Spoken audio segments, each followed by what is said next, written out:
be back at noon for votes, so I'm going to have to leave early.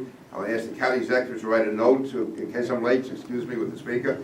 But I say that only, the only reason I'm leaving is because I have to be back in Washington. I think this is an issue which demands full attention from all of us.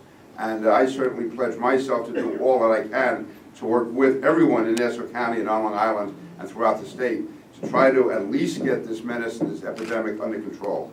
I'm not someone who comes from Washington with a silver bullet. I don't have any guaranteed answers. I don't know if there is any one answer. I think we should probably apply the principle that we've done with Homeland Security and have many, many layers of defense. No one item is going to work. No one method is going to work. I think it takes a lot. I think, obviously, the police are doing all that they can. But also in talking to the police, you realize that this whole issue of prescription drugs, the way it's spreading as an epidemic, obviously it reflected itself tragically in the murders in Suffolk County last year, the horrible killing of John Capano on New Year's Eve this year. But it also reflects itself as far as its quality of life, more burglaries, more street crime.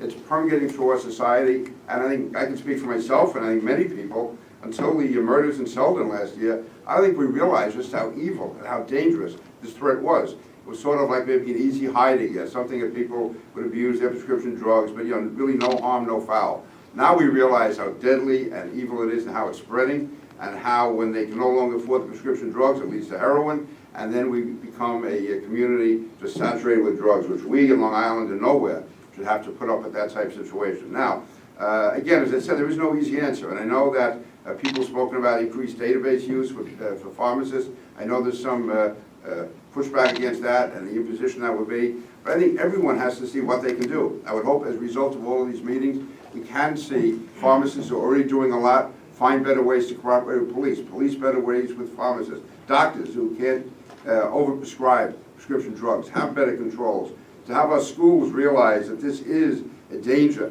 that's in every community. I know sometimes you have school boards don't want to acknowledge that drugs are in their community. They think it gives a bad name to the school. Well, education is essential. I don't think education is the only answer, and education is a long-term system that has to be worked in. It's not going to change things overnight, but all of these working together. I also want to acknowledge, for instance, I think which we've done with other forms of drug abuse, the combined efforts between local police and the federal authorities, FBI, DEA, and I know from talking to people in the Nassau County Police Department how effective the DEA has been. So I think we have to find as many layers as we can, as many interlocking alliances as we can, and also let people know that this is not something that can be pushed aside. It's not something that only happens in certain communities. It's not something that only happens to certain people. It happens right here in the safest neighborhoods. I lived in Seaford for over 40 years. I've known John Capano's family the whole time. I've known his father that whole time, his mother. And I'd say there's never, as far as I know, there's never been a shooting death in Seaford in the entire history of Seaford. And here we have one on New Year's Eve on Merrick Road at a family pharmacy.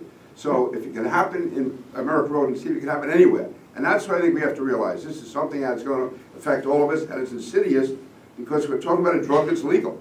It doesn't have the stigma that heroin would have or cocaine would have.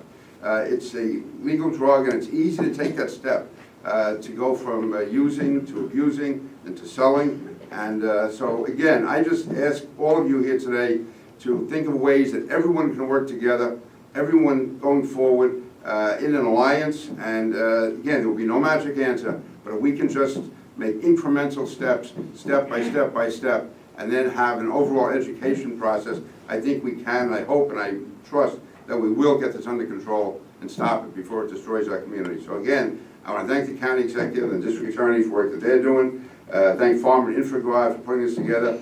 Thank the pharmacists who are on the front lines, who have to confront this menace every day, and who have to live under these conditions, which again, I don't think anyone when they decided to become a pharmacist thought they would end up in a situation where they can end up in a gun battle. I mean, this is just not the type of life that we expect here in Nassau County. So let's make sure we put this evil down once and for all. Let's stand together and work together and continue to work with the district attorney and the county executive who are doing so much on their behalf. And again, thank you all very much for having me, and I really appreciate the opportunity.